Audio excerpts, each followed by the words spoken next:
আমি যশস্বী শিল্পীগৰাকীৰ অন্তিম যাত্ৰা আপোনাক দেখুৱাই যাম আহিছো গুড মৰ্নিং 18ৰ অন্যান্য কিছু গুৰুত্বপূৰ্ণ খবৰৰ মাজলৈ কেন্দ্ৰৰে আলফাৰ শান্তি চুক্তিৰ স্বাক্ষৰৰ পিছতে হঠাৎ আলফা স্বাধীনৰ মুখ্য সেনাধ্যক্ষ পৰেশ বৰুৱাৰ জেৰাইৰ গাঁৱৰ ঘৰৰ পৰা নিৰাপত্তাৰক্ষী প্ৰত্যাহাৰ কৰা হৈছে পৰেশ বৰুৱাৰ ঘৰত থকা তিনিজনকৈ হাউস গাৰ্ডক প্ৰত্যাহাৰ কৰিলে চৰকাৰে প্ৰত্যাহাৰ কৰিলে পৰেশ বৰুৱাৰ ভাতৃ বিকুল বৰুৱাৰ দেহৰক্ষী বিগত 23 বছৰ ধৰি পৰেশ বৰুৱাৰ গাঁৱৰ ঘৰত আছিল নিৰাপত্তাৰক্ষী পৰেশ বৰুৱাৰ কনিষ্ঠ ভাতৃ দিনেশ বৰুৱাক 1994 চনত গুপ্তঘাতকে হত্যা কৰাৰ পিছতে পৰিয়ালটোৱে নিৰাপত্তা বিচাৰি আবেদন জনাইছিল চৰকাৰক ইয়াৰ পিছতে 2000 চনৰ পৰা সুদীৰ্ঘ 23 বছৰে চৰকাৰে পৰিয়ালটোক প্ৰদান কৰি আহিছিল নিৰাপত্তা তিনিজন গৃহ সুৰক্ষাত নিয়োজিত নিৰাপত্তাৰক্ষী আৰু পৰেশ বৰুৱাৰ কনিষ্ঠ ভাতৃ বিকুল বৰুৱাৰ বাবে এগৰাকী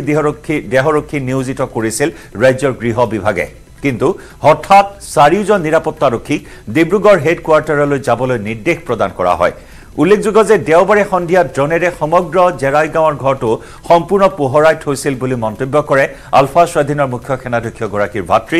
বিকুল বৰুৱাই চৰকাৰলৈ মই অনুৰোধ জনাইছোঁ যেহেতু 2000 চনত মোৰ গৃহত গুলীবাৰ দুবাৰকৈ বৰ্ষণ কৰিলে সেই দুবাৰত আমাৰ ঘৰটো বহুত ক্ষতিও হ'ল ঘৰৰ ভিতৰলৈকে গুলি সোমাল কিন্তু তেনেকুৱা সময়তে আমি চৰকাৰক আবেদন কৰিলোঁ যে আমি এনেকৈ নিৰাপত্তা আমাৰ বিচাৰিছোঁ সেই সময়তে 2000 চনত চৰকাৰে নিৰাপত্তা আমাক ইয়াত দিলে মাজতে আজি দুমাহমানৰ আগত চাবুৱা থানাৰ পৰা এই আৰক্ষী এছআই এজন আহিছিল এছআই সাব ইন্সপেক্টৰ এজন এছআই এজন আহিছিলে তেখেতলোকে আহি ক'লে যে এইটো গুৱাহাটীৰ পৰা ৰিপৰ্ট বিচাৰিছে আপোনালোকৰ কিবা